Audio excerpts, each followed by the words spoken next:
Good afternoon. Good afternoon. Oh, that's better. Thank you. Welcome to the Entrepreneurship Forum. And today I have I think I have a good friend here who we've done a little business together, and he has a great story for you. A young man that I admire. The reason I did is because he has done it all and is continuing to do it. And he's going to tell you what he does. And that's my goal. I'm going to change that to Wild William. Okay. And but what he does is he does landscaping, and he maintains as well as designs.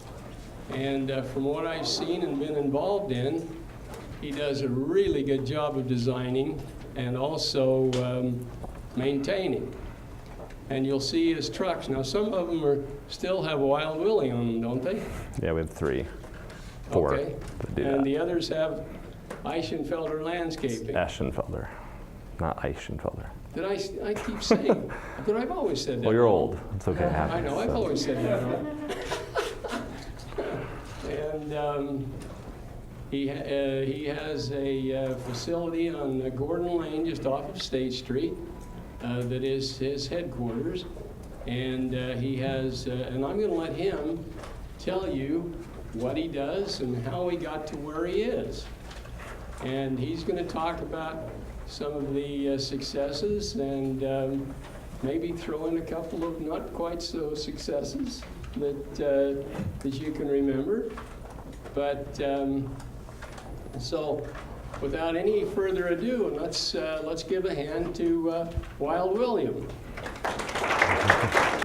So thanks for the little intro, Rick. But I met Rick because I got in a little bit of a pickle, which happens on occasion running a business, where we had a bank, and beware of bankers, especially, they come chase you everywhere. But we had This is a good bank. and Rick's a banker anyway. But we had a bank that we were working with that is still the bank I bank with. And they were like, we've got your loan taken care of. Everything's going to be fine. And we were trying to purchase our office where we run our business out of, and had a particularly difficult landlord who was like, you have till this day to get this done, or else we're finished. No, you just extend the lease. I'm not selling it. I had somewhere around, I think it was $60,000 or $80,000 into the building that I would just lose. And so the bank was like, yeah, we've got you taken care of. Everything's good. No problems. We'll have you closed. We'll have you closed. We'll have you closed. Nothing happened. Finally, I was like, what is going on? And the guy who I was working with was like, well, I just left the bank, and I'm sorry, but they're not gonna be able to get it done for you. So, sorry. And so kind of last minute, I was like, oh my God, what am I gonna do? And a friend of mine introduced me to Rick, and Rick kind of came in and saved the day for us. So that's how I know Rick. And of all the things I've dealt with, I started mowing lawns when I was 12, and entrepreneurship story, whatever. But of all the things I've ever dealt with, that was the biggest pain in the ass, hands down. It was horrible. I mean, just paperwork and steps to jump through and things that you didn't expect. And, last minute we ended up having to figure out a way to come up with, it was, I think, $70,000. And if we didn't do it, we had like 48 hours. If we didn't do it, we didn't get the building. And it was because it didn't appraise what it was supposed to appraise for, and the economy had kind of gone, poorly, and it was on the way up, and we had a lot of work and had some good projects and everything was going well, but all of a sudden, last minute, it's like, so I think, entrepreneurship is kind of a vague word, right? So it's go ahead and, you're going to work hard, and you're going to come up with some amazing idea, and you're going to get to be able to do, something great with your brain or your body or your work or whatever, but it's pretty vague, right? So there's not really to me, a formula for, why you can succeed or not succeed. But one of the things that's really important to me, and, along the lines with Rick, is make sure you know good people. Make sure you keep good people close to you so that you don't have a time of need and not have anybody to go to. You're never an entrepreneur by yourself. So, kind of along those lines, I'm happy to kind of just talk about like some of the stuff I've done. I can answer questions. I mean, I see we've got a pretty diverse group of folks here. So I mean, if anybody has any specific, questions or whatever, I'm happy to answer them. But just a few things I'd want to say is that to be an entrepreneur, you have to be proactive, right? So if you have something that you're like, okay, I need to tackle this, or I need to, get this accomplished, don't delay it. You have to be proactive. You have to just immediately say, this is a priority, get it taken care of, or delegate to people that you surround yourself with to help you get it taken care of. I have about 50 employees.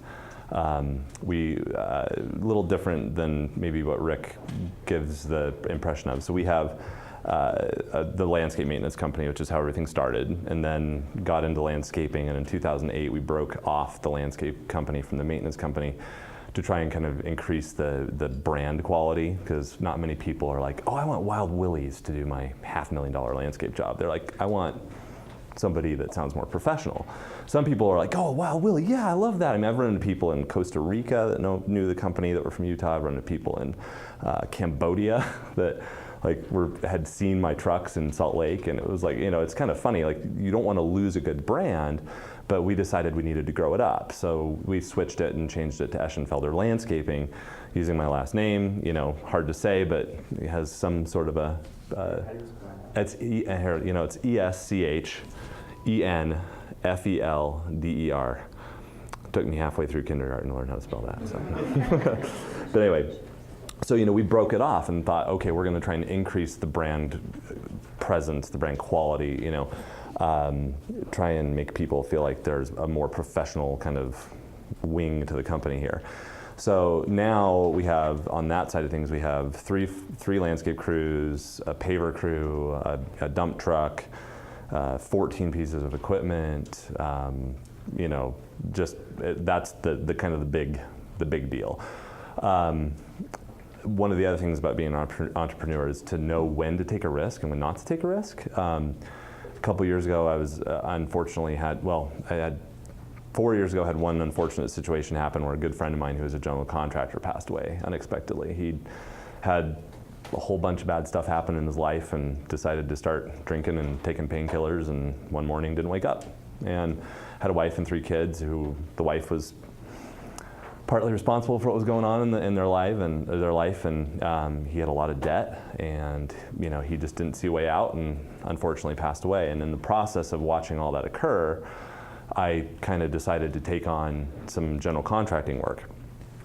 So we have a general contractor's license now. Like, we're doing a big remodel up in the avenues. We build pool houses, we build pergolas, we build outdoor structures. We've gone in and done complete construction projects on buildings where we go do additions to houses, pool houses, guest houses. We built a Japanese sauna for a client. I mean, just fun things like that, where you get to explore your creative, you create the creative part of it. And because I watched everything that happened with him, I always have been a big believer in trying to make sure you don't repeat other people's mistakes, because that's kind of stupid. I had the opportunity to pick up a really great foreman who was looking for a job. He was an amazing craftsman, but a bad business person. And so I am a good business person, or a decent business person, so I took it over. And it's turned into about a third of our business is doing general contracting work. That was a risk I was willing to take. I like that part of things. I enjoy, being able to kind of look at the entire project and do everything for people. So that was a big deal. And then 2 years ago, unfortunately, my pool contractor got lung cancer and passed away. He and his wife had been together since they were 16.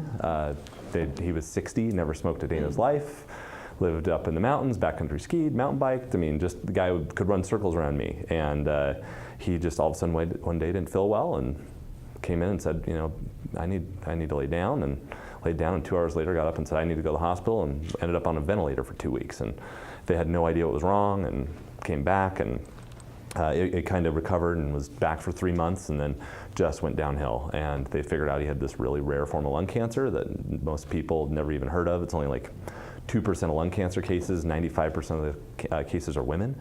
And it basically, he suffocated to death, And so I watched that whole process, and I thought to myself, like, what can I do in my life to make sure that it's, I'm not, living for the unimportant things, but then also his family came to me after he passed away and said, hey, we need help. Can you help us finish the projects that we have going? So I said, well, I guess, we can do it. So we came in and took on 7 projects that he had going, finished them, went to all the suppliers, settled all the debt, most of it for like around 50 cents on the dollar, because he didn't have enough cash flow coming in to address everything that was going on. He was focusing on trying to survive instead of running his business. And so we settled all the debt, and we got all the projects completed and made sure everybody was as whole as they could be. And then we went to his wife, went together with his wife and came up with a plan to take the business over and purchased the assets and the business from his wife. That was 2 years ago in June that he passed away, and this year we'll pay off the last kind of installment that we have to pay to her to make the business work. So in terms of knowing what risks to take, the reason I was willing to take that risk is because I'm looking at my overall business saying, okay, I've got a general contractor's license, we've got a landscape company, we've got maintenance, so I can now take on an entire project for people. So we do, our biggest project we've ever done was about $5 million. We went in and did literally everything: pool house, guest house, Japanese sauna, water features, hot tub, pool, 2 ponds, over 3,000 feet of fence, 600 truckloads of topsoil, 550 truckloads hauled out. I mean, big 2-year project, but we could take on the whole thing. So that's why I was willing to take on that risk of, getting the general contractor's license and hiring that crew, doing the pool company and hiring that crew, because I was able to then manage everything and have it kind of all under my envelope. So homeowners come to me all the time. They're like, we know you're a little more expensive than the other guy, but we like the fact that we just talked to you. We don't have to go chase down so-and-so the pool company for the warranty on the pool. We don't have to go figure out why the roof is leaking over here. We don't have to worry about, the fence company. We don't have, we just go to you. And so we can charge a premium for what we do because we have that kind of all-encompassed package. And part of the most difficult thing, hands down, of doing all of this is having 50 employees. As I'm sure, as you all know, there are varying people with varying personalities, and they don't always get along. The last few months have been some of the more difficult months I've ever had as a business owner, because I've had some turmoil in my office, which when you have 3 people in your office that aren't functioning properly, and that affects all 40 plus people outside of the office, it gets pretty miserable pretty fast. The other thing that has to occur is you have to keep up cash flow. We do about $4 million a year in business, and you think about, I was thinking about it the other day, and so if I sell a $100,000 project, that's less than 5% of my total gross for my year. And I used to look at a $100,000 project and be like, oh my gosh, that's awesome, and I still get excited about them, but it's like, whoa, that's not that much money. So keep things in perspective. If you're going to be an entrepreneur, you have to be willing to kind of realize what's important and what's not, and be able to analyze the risks and figure out, is it worth it for this if it could cost me this? I've had projects where we've lost 6 figures on things. I learned my lesson real fast, because that's not fun when you're looking at the end of the year going, well, it would have been an awesome year, but instead, ooh, crap, got to make it through the winter. We don't do snow removal, so we don't do anything in the winter. I've been able to travel, and my wife and I have gone to Thailand, Cambodia, Vietnam. We spent a month in Australia last year in the winter. We're going to go to Hawaii for a month this winter. I do what I do and choose not to do certain things so that I can have a high quality lifestyle. I don't want to be out working 28 hours at a time pushing snow and ruining my equipment. That's a decision I made, not a risk I'm willing to take, But we've been able to, learn some lessons real fast. So like, for instance, when you lose 6 figures on a project, you realize pretty immediately that you're going to change the way you do your bid practices. You're going to build in contingencies. You're going to make sure that you invoice people in a timely manner. That's very important. I could literally I could sit here for 3 hours and tell you stories of people who I know that have gone out of business because they haven't stayed on top of that stuff. There was a guy a couple years back who ended up getting taken for almost $700,000 on a project. And, it was right when the economy crashed. the homeowner's like, we're done, see ya. And it was in foreclosure, and he had no recourse at all, and lost everything. I mean, he had wife, 3 kids, lost their house, lost their cars. Last time I saw him, he was driving a 1994, Ford truck and throwing 20 plants in the back of it. He was going to go plant himself, just trying to keep his family fed, So we invoice on our projects like every other week. That way, it's our invoices are usually somewhere between 10 to 15,000 up to 50, 60,000 every other week. For our 3 crews. So that way, if somebody decides they're not going to pay me or that they're going to have an issue, I stop. I'm not going to go out there and put myself in harm's way and risk my well-being and my family's well-being to finance somebody's project. Invoicing quickly allows me to keep my thumb on it and know that they're not going to try and screw me, for lack of a better term.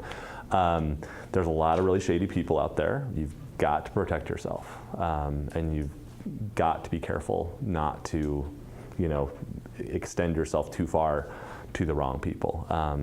It's some of the things I've seen that have been more frustrating than others, or if, like, I have friends who've had long-term business relationships with people, like 6, 8, 10-year business relationships. People always paid their bills, always paid their bills, always paid their bills. Something happens, somebody gets in trouble. And, so don't let your guard down. Always be careful. Always protect yourself. If you're not protecting yourself, you're not going to be there to do the job for other people. Yeah. I have a question. Sure. The thing where you're saying you don't really work in the winter, do you have a hard time retaining your employees? Smart question. Yeah, so, the nature of landscaping and construction is a little different than, like, I don't know what all of you want to do or enjoy, but, I enjoy being outside. I enjoy doing what I do. A lot of the people that work for me feel the same way. A lot of my guys go home to Mexico for the winter. They want to go home and see their families, so they go. The government used to have a good visa program that allowed that to happen more. It's called an H-2B visa program. Second worst thing I've ever dealt with besides the SBA loan. My wife's actually an immigration attorney, and it's horrible. Just devastating mess. But most of my people will go home, or I have a whole bunch of snowboarders that work for me, and they're like, sweet, it's winter, I'm out of here. And I literally don't see them until like April, and then they show up and they're ready to go. But it's someone, for what I do specifically, people have to choose that lifestyle. We work a lot in the summer. I've been working 14, 15, 16-hour days for the last 3 months. We're really busy. Things are good out there right now. So I'm making the most of it. And my guys are doing the same. And, a lot of my guys had 20, 30 hours of overtime every payroll for the last 2 months. That gets expensive fast. You have to be careful about that. But we had projects where they were really high-end projects. We had deadlines. We had to get them done. Like, we had one that was a client. They bought the property next door to them because they saw all the houses getting built around them and kind of panicked. We did their yard 2 years ago. They bought this thing. We built them a big waterfall. We did 6,000 square feet of synthetic sod, which was kind of cool. It's the first time we've done that, and so you don't have to water it and don't have to mow it and don't have to do anything. Call it AstroTurf, and the people start acting a little crazy, but if you call it synthetic sod, they're like, ooh, that sounds cool. So it's all about knowing how to sell it. But we ended up building like some kind of walkways through the trees to a gazebo, and they had a big wedding there on the 22nd. Not the 22nd, the 15th, and we got it done like at noon on the 15th. So we had to do the overtime. And then we had another one for a client who had a big party up at a ranch up in Woodland. Got it done on the 22nd. They had a party at 5 o'clock on the 22nd. So it's been a summer of deadlines for us because there's a lot of people that are like, we have to have it done by this day. So is it more homes or? I don't do any commercial. No. All private? Yep. Do you know Lane Myers Construction? I've seen them, yeah. Okay. Mm-hmm. That's my father-in-law, so. Yeah, I've seen them, and they do a lot out in Draper and stuff, if I'm not mistaken. Are you kind of in Salt Lake? Yeah, we primarily work, and along those lines. I don't do a lot of work for builders. I work for maybe one or two because of the nature of how I run my business with the all-encompassing thing. A lot of builders don't really like that because I can do a lot of what they can do. The other thing too is I'm primarily a representative for the homeowner. I'm very loyal. I make sure that anything I see that I don't think is right, I let people know. There's a lot, Lane Myers does really nice work. There are a lot of builders who do terrible work. I mean, I've seen things that, I've had clients call me up at like 6 o'clock in the morning, like bawling because their basements are full of mud, that, you know, can I come help them? They had a new home got built and, you know, the builder threw in a walkout basement, which are always a terrible idea. And there was a rainstorm and all the grading was done wrong. So everything went straight to the walkout basement and filled the basement up full of mud. I mean, it's just stuff like that. So I don't really work with a ton of builders. I don't do any commercial because commercial is absolutely cutthroat, and I'm not the cutthroat guy. I'm quality. Commercial, it's very small profit margins. There's no focus on quality at all. It's you know, I don't care if you're planting that plant in road base. This is our budget, and I don't care that that's not going to live. We're going to be gone by then, type of thing. So we're real careful about that. But we do a lot of work. Along those lines, you have to know what your limits are. So, like, we are really busy right now working in our neighborhoods where we know we work. I will not go to Utah County. I will not go west of probably like State Street, and I do not go past Bountiful. Why is it? Just because I've done this for a long time, and I've probably done 20 bids in Utah County. I've never gotten one. And so I just don't waste my time anymore. You got to look at it and you got to think to yourself, where's my market? What do I want to do? And I'm not a production landscaper, so I'm not going to go work in a whole bunch of new neighborhoods out west. I'm a focus on quality type of guy. Not that they're not quality work out there, but I find that I'm not cost competitive with most of the companies that are working out there. I do bids all the time where I'm 50% more expensive than the next bid. And people are like, well, why are you more expensive? And it's like, well, you want to show me their bid and I'll tell you what I'm doing that they're not doing, you know, and we do our sprinklers differently than other people. We do, we're really careful about making sure that our topsoil's perfect. I can go plant stuff out in Harriman and it's solid rock with gravel and clay. Plants don't like that, you know. I'm not willing to go throw my stuff in and put my name on something if it's not going to look perfect.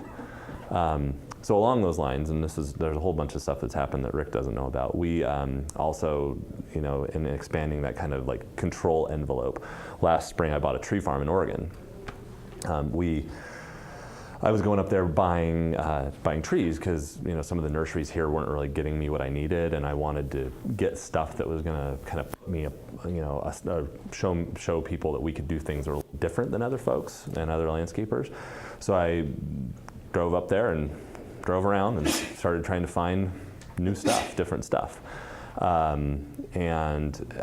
Late one night, covered in mud and cut up by blackberries, I drove by this place that was like, I was like, oh my God, there's trees on it, and it's got a for sale sign in front of it. So 40 acres, had 24,000 trees on it. The guy had lost it to the bank in 2006, and a lady knew about it and went to the auction and ended up buying the entire 40 acres plus all the trees plus a double wide trailer home and 30 acres of water rights for $19,500. And so she scored big time and then decided she was going to try it. She wanted to move up there, and she ended up, her husband ended up getting sick, and the second bank that didn't show up to the auction started trying to go after her for the other 200 and something thousand that was owed on the land. She spent $30,000 in legal fees, fought the second bank, won, so she's into the property 50 grand. Her husband got sick, she decided she couldn't move up there, and so she put it on the market for sale. Oregon right now is kind of funny. Everybody in the entire Willamette Valley, which is where 50% of the nursery stock in the country comes from, wants to plant filbert trees or hazelnuts. Apparently there's only 2 places in the world hazelnuts are grown, Oregon and Turkey. And American hazelnuts are 3 or 4 times the size of Turkish hazelnuts. And the idea there is that if you were to plant the entire Willamette Valley with hazelnuts, there would still be more demand than could be supplied by that because of the Chinese. They buy almost all the hazelnuts. Kind of crazy world. So this lady found a hazelnut farmer who wanted to buy land. and he was going to come in and just gut it. And she kind of felt like a little bit of, loyalty towards the trees and the fact that it had been a tree farm. So I came in right as she was negotiating with this other guy, and I bought it. And I was all excited because I'm like, there's all these trees and I'm going to be able to get it, recovered. And the thing you don't realize about Oregon, or I didn't realize about Oregon, is literally everything grows like a weed. You plant trees there and they grow 3 times faster than they grow here. It's insane. And so we started kind of seeing the writing on the wall, realizing it wasn't the right thing to do, to try and save all the trees. So we went up there and rented I keep saying we, I have a 3-year-old son who is obsessed with tractors. And so he sits with me and we rip trees out all day long. But so we rented a big track hoe and tore out 25 acres of trees, which is kind of nerve-wracking because you're like, oh my gosh, I'm taking all these trees and I'm an earth hugger and I love trees and I don't want to kill them, and you're just literally throwing them in piles and burning them all. And that's what they do up there.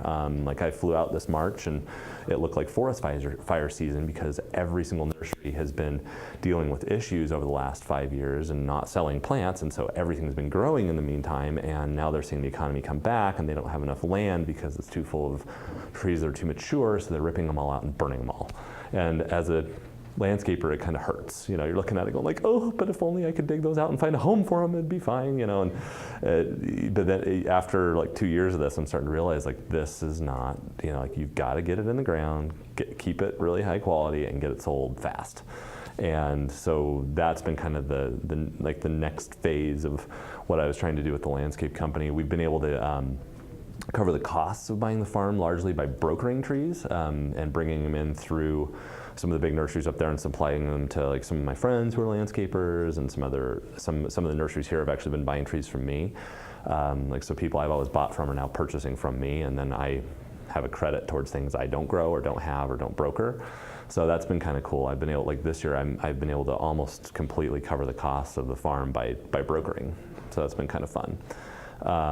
And along those lines, when I go up there, I look for that unique thing, like the thing that's going to set us apart. So I've found guys that are like, I don't know, the Dr. Seuss guys of trees where they spend, they've got trees that are 30, 40, 50 years old that they've been trimming and bonsaiing and turning into, it's called like Hindu pan or cloud prune or wind-swept trees, and doing all this just crazy unique stuff. And like I bring them in and people are like, I've never seen anything like that. And that's another way I'm trying to kind of set us apart and be able to have unique materials. So. Do you ever kind of worry about overextending yourself? Very good question. At a certain point, and you kind of lose everything? Absolutely, yeah. So that boils down to that knowing what risks to take. So, I can go through the quick math of it for you, just real rough. I spend $200,000 a year on trees and plants. I bought a nursery in Oregon for $425,000. My mortgage is $2,500 a month. I ship, per truckload of trees I ship, I average $5,000 to $10,000 in profit, just brokering them. Then I go from there to, I have 2 employees that live up there. That costs me $5,000 a month. Property taxes are pretty minimal up there, but running a 50 horsepower pump in the middle of July is $1,000 a month. So there's some risk. Yeah, for sure. The pool business, for instance, almost zero barrier to entry, instant customer list. A crew of guys who've been working for the company for 15 to 20 years know what they're doing. Equipment's all there, and very small purchase amount to buy it. Still a risk because it had been floundering and I had to kind of start from new. I knew enough about pools to go sell them. I can tell people a great story. I can be like, oh, we're gonna do this and it's gonna have this awesome, infinity edge, and we're gonna do this really beautiful patio and put a fire pit over there. And I can get people excited about stuff. But there was a lot of technicality that I didn't know. And the owner, when he passed away, it was bad. It was like, he would go to the rock pit and check the sand to make sure that it was the right moisture content before it would go in the dry mix that gets shot into the pool. There was a lot of technicalities there. And then that boils down to what I'm telling you guys, by rely on good people. The foreman who'd been with the company for 30 years, and he knows his stuff. He wasn't the owner, but he knows his stuff. Right now, our biggest issue with the pool company is I'm trying to find somebody to train underneath him because he's in his 50s and not the healthiest guy in the world. And I want to make sure, after seeing all these people die around me, I'm kind of nervous. I want to make sure that I have other people kind of in line to help take things over, because right now, if he were to pass away, the pool company would be a pretty big mess. You know, I don't often recommend working with family, but I ended up a few years ago hiring my brother. He was managing the maintenance company. When we bought the pool company, I said, hey, I'm going to do this, but I can't do it without you. Do you want to do it? And he's like, well, you know, I don't want to be a jack of all trades and a master of none, but I think that it fits well, so let's try it. And he now doesn't work for the maintenance company at all and only does pools. And he's just absolutely shined. I mean, he found his calling. It was ridiculous. It could have easily gone the other way, for sure. But in terms of overextending yourself, I have a nice truck. My wife drives a nice car. We have a nice house. We have a great building we run the business out of that we have a really good equity position in, because you kind of have to when you do an SBA loan. Most of my equipment's paid for. I try that's where you get eaten alive. I mean, you'll notice. I mean, I'm sure most of you guys have probably almost never thought of landscaping ever. When you leave here today, look at how many companies there are. There are so many people out there, and when you start a new crew in this business, you've got to go buy a truck. You got to go buy a skid steer. You got to go buy a mini excavator. You've got to buy a trailer probably, and a whole bunch of other associated things to go with it. Right there is over $250,000 per crew. And that's where you run into problems. You see people that like there was one of the guys that got the $700,000 issue. He was the same size as I was when I met him in 2007, and by 2000, I think it was 10, is when he finally went under. He had tripled in size. In 1 year, he bought 7 trucks and 14 tractors. Each one of those is a $1,000 a month payment. So that's where you got to be careful. You also have to know your limits. I mean, you know, I want to be able to leave in the winter and go do fun stuff with my family. I have a 1-year-old and a 3.5-year-old. I want to see them. You know, I could literally work 18 hours a day if I wanted, 6 days, 7 days a week. When I met my wife, that's what I was doing. I mean, I worked a lot. I didn't do anything but work. And, you know, I met her, and we met in Costa Rica volunteering together, and then she was from LA, she finished school, she moved here and lived with me, and I was like, okay, well, thanks for moving to Utah, I'll see you later. And I went out and worked, and, you know, what time are you gonna be home? I have no idea, you know, probably 10 o'clock. And she's like, I moved here, I don't know what I'm doing, I have a car that has a manual transmission I've never driven before, and I don't know anybody, like, this isn't going to work out. And so she just jumped in the truck with me and started coming to work with me every day, and kind of learned what was going on. And I steadily stopped working on Saturdays, and pretty quickly stopped working on Sundays, and, you know, kind of learned a better balance. And I think that's also a really important thing about being an entrepreneur, is knowing balance. I do not worry about things. If you worry about things, you're not meant to be an entrepreneur. There are people out there who literally just stress and stress and stress and stress and stress. I've seen so many of them fail. I think about things, I analyze things, and when I am done, I'm done. I turn it off, and I'm where I need to be. I don't stay up at night. I don't stress. But what about that guy that lost like 700,000? You know, like, I'm sure you like that same aspect, but then you kind of get screwed. You know? He wasn't blameless in that situation. So, and it's easy for me because I've survived the last 5 years to sit up here and be like, I think I know what I'm doing. I've made some good decisions, I've made some bad decisions. I have been lucky enough that my bad decisions haven't been big enough to put me under, you know?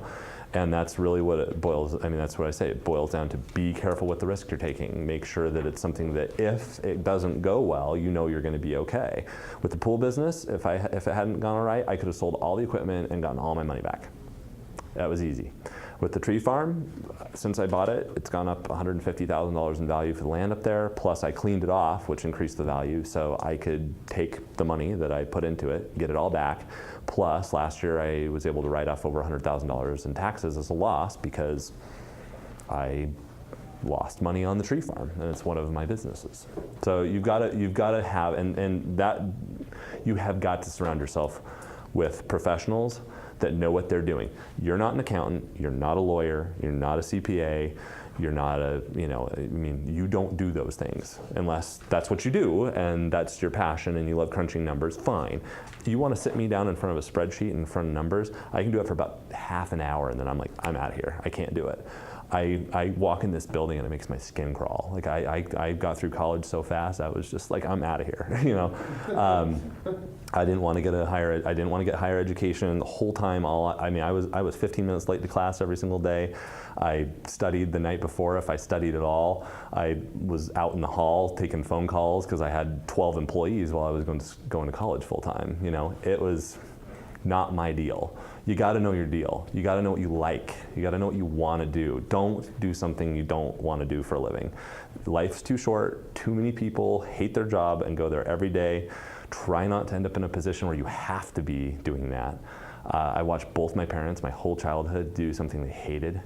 My dad would get home every day and I'd be like, Dad, how was work today? It was terrible. And ironically, over the course of my parents' marriage, my dad started 7 businesses and every one of them failed.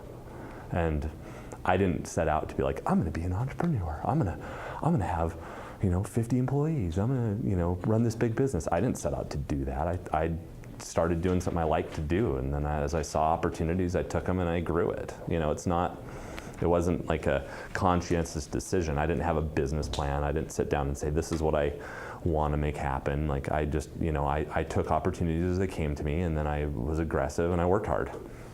So. I think you're kind of at where you're going to be, not trying to take any more risks for them. It seems like you kind of have your umbrella. Mm-hmm. This year was my year of no big projects. So the last few years between the pool company and the tree farm, and then buying the building the year before that, and there's a series of other challenges kind of every year before that. Yeah, I'm trying, and with having 2 kids and trying to be more available to my family, yeah, that's my goal. One of the things I really like is real estate. I'm sure I don't trust the stock market. I've got life insurance and a minimum amount of investments that I have to have in order to feel secure about where I'm at with my life and my family and my, all that stuff.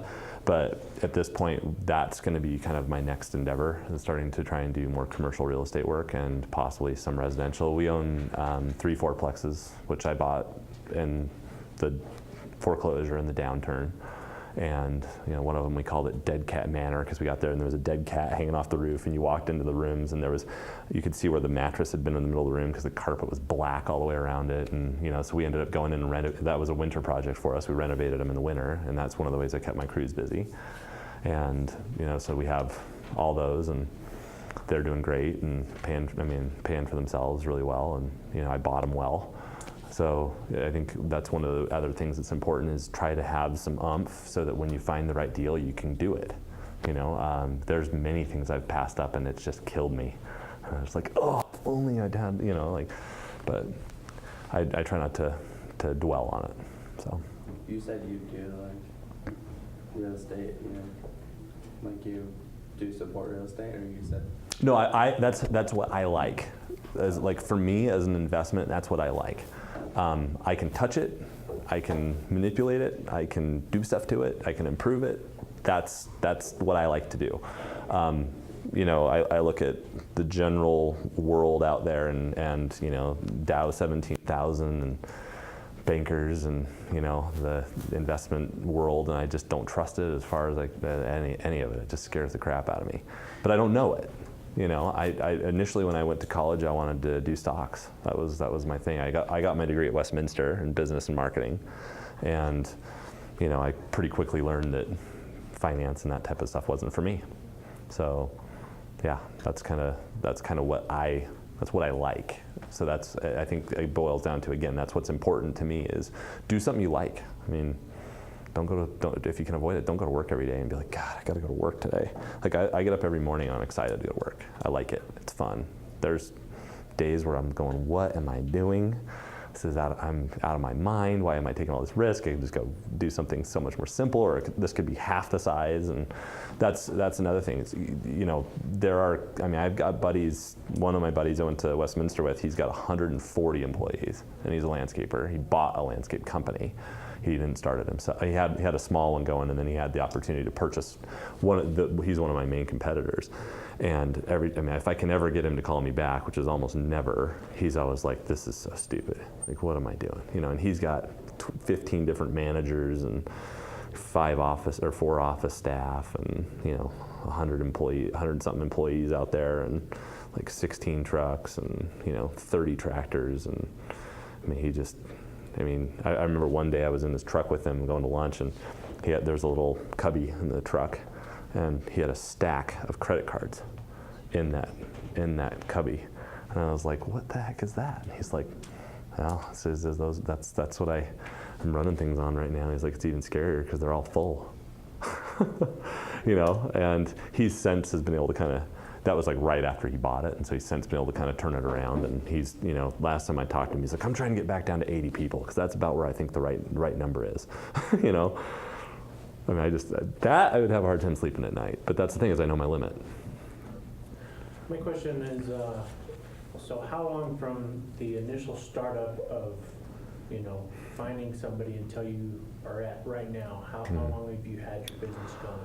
Well, so it'd be a little tough to say, because I started mowing like 4 lawns in my neighborhood when I was 12, and then by high school I had 3 employees working for me, and then I incorporated the business in 1998.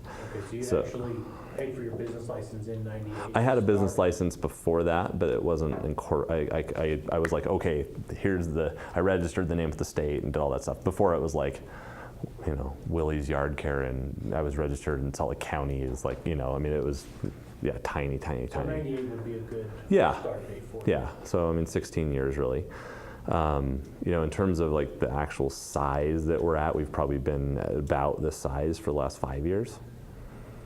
My question is with the expansion and everything you've done over the last, 15 years or so, and your restrictions that you've put on yourself with staying between Bountiful and Point Mountain and State Street and the east side, with expansion over time, you're going to be limited in resources in the area that you've confined yourself to. Are you planning a bigger expansion? You're just taking it slow right now? No. Taking it slow, like we're booked for the rest of the season. I'm selling projects for next spring already. So when you say I'm limiting myself, I don't, and again, this is go out today when you're driving home and look and see how much stuff is going on. There are places getting torn down left and right all over the east side.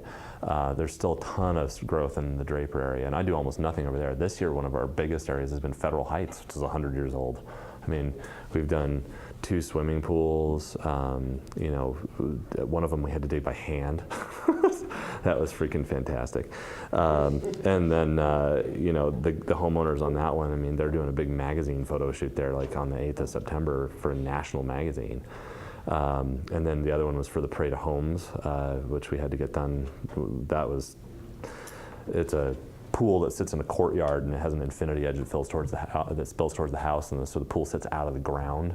And the homeowners wanted to go what they called Old Hollywood, and so I had a buddy of mine from LA come over, and he was like, "This is the coolest house I've ever seen in Utah." Like it was like that type of stuff that was really fun. But that's all old houses. They bought a house that was 1908, and put over $1.5 million into it. Well, my big concern is with the economy supposedly going to be coming out of the recession and everything else, once people actually, over time, this could be 5 years, could be 10 years, who knows what, with the recession slowly becoming normal and people settling and everything else to where it's not a flip race with housing and everything else, or people relocating just because the economy's bad in this certain area or whatever. Do you see, when you're dealing with a service company, which is what you're in, the service field, if your resources are drying up, you have to branch out to other resources. Yeah. Do you see that happening? Not in any way, shape, or form. No. And here's why. I don't know. How many of you guys are from Utah? Okay. How many of you guys are from California? Okay. How come you California people are in Utah? Cheaper. Okay. Family. Okay. Say cheaper. Okay. It's awesome here. What was that? It's awesome here. Yeah. Okay. I live there a lot. Okay. So I think most of us can probably agree that Utah, Salt Lake City particularly, it has a very high quality of life, right? I forgot about this today. I was in Woodland at 10:15 this morning, which is up behind Park City, and I made it down here in like 45 minutes. Like California, I mean, my wife was from San Diego. We would leave 4 hours ahead of time to go to the airport because you never know when you're gonna hit traffic. You know, you can't park at the grocery store if you go at the wrong time of day. It's terrible. Beautiful place, super expensive, and huge barriers to entry to live there. Salt Lake doesn't have that. The other thing I notice, and I see a ton of, is the Mormon contingent. People have a lot of kids here. Everybody kind of wants to stay here. Where are they going to go? They're going to go all along the Wasatch Front. With your question about restrictions, I mean, when I say that I restrict myself to, when a client calls, we're not like, oh, you live here, we're not coming, you know, but we get a feel for the project, what they want to do. Like I got a meeting in Bountiful tonight for a guy that, you know, was a referral from the swimming pool business from the previous owner, and he came through the Prairie Homes house and was like, I want to do that to my yard. So, you know, I'll go to the right place for the right project. We're up in Woodland working for a guy who has a 1,000-acre buffalo ranch and wanted a grass area by the bottom of his pond, you know? And I built $10,000 in travel time into that bid, and it was like, just go do it, you know? So to answer your question, Utah is, I mean, we can't even find workers this year. Like I've had to up our pay to almost everybody by over 20%. Just to get anybody to even show up. And then the quality of people we've been getting has been mixed. And we've probably gone through 30 guys this year that just will come work for 2 or 3 days. Yeah, huge. And it's hard work. I mean, I'll be the first one to admit, I mean, who in here wants to go out and swing a pickaxe all day long? I mean, it's, you know, it's not the most glamorous thing in the world. The benefit of it, or the fun part of it, is when you're done, you get to like see this beautiful thing you created. But, you know, we can't get people I mean, we're having a hard time finding people to show up to work. I got 2 calls this morning that I sold 2 projects, and I'm going to have to tell the people we can't do them until spring. You know, there's always going to be people doing projects. I mean, even in the depth of the recession, I mean, I sold the biggest project we've ever done in the middle of the recession. And it was 2.5 acres, and it was the one where we did, you know, the pool house, the addition, the guest house, the sauna, I mean, all of that stuff. I mean, it's just, you know, there's always going to be people that want to do something. And in the service industry, people value it. I mean, you know, even when it was bad, people weren't calling. I mean, we had maybe lost 2 or 3 lawn clients. I mean, people aren't going to be like, oh man, we're not making as much money. I should start mowing my lawn. You know, they're like, no, I'm going to keep doing it. I'm going to keep. Yeah, that's one of those things I really value. One of my questions is you're looking at sustainability. I mean, businesses are ran off of supply and demand and profit margins. That's how a business survives. Otherwise, they're gone. Yeah. With that sustainability, I mean, you're talking about pushing clients back because of lack of labor or whatever the situation may be. There's a lot of variables in any business. Yeah. I mean, do you have a projected scenario for that sustainability within the next 10 years in the confinement or location you're proposing? You know, I don't think I could ever possibly forecast 10 years out. I'm kind of just, I mean, I think everybody that was in this industry and that's in the construction industry in general is still pretty guarded after like what happened in 2008. I mean, you know, we've shrunk a bit. I had a lot of friends who shrunk a lot. We were really careful to try and, you know, be cautious, and I think going forward, that's probably my plan, is just to be cautious. I mean, like, I haven't bought a single new piece of equipment this year. I'm not going out and trying to expand or do anything. I'm trying to just kind of keep it where I'm comfortable. But in terms of sustainability, I mean, I think that, you know, what happens is when things collapse, the people that are strong can weather the storm. The people that aren't strong don't. And I mean, there's a huge amount of turnover in this business. There's a ton of new people all the time. There's a ton of people gone every year. I mean, back in, I think, 2008, 2009, there was 15 or 20 every year that went under, and I mean, a couple of the big supply houses had to shut down branches because they got taken so badly. So, you know, I think it's really just be cautious, be careful, don't be too careful, don't be too cautious, and just, you know your limits and try to, you know, do something you enjoy, and you know, no one has a crystal ball, so. Listen to Wild Williams' words, because they are very true, and they could apply to any of you. Identify your market and learn everything there is to know about your market. And that's going to sustain you in the good and bad times. I think that we could do this for a couple of hours, but you need to get back up to Woodland. Yeah, I got a couple meetings. And I still owe you lunch, but Yeah, we're good. we can't do that today because you've got to get back. That's true. That's true. And So that's the life of listen an to this guy too, entrepreneur, by the isn't way. It is, but listen to this guy, because I mean, you know, you meet him and you're like, he's kind of goofy and he's kind of funny, but he knows a ton and has been through a ton of stuff, and he's seen it all. I mean, multiple times. So he's a good resource, honestly. So yeah. Well, William, we appreciate you Yeah. coming today. Yeah, sorry if I just kept And babbling can on. we have a hand for... Thank you. Yeah.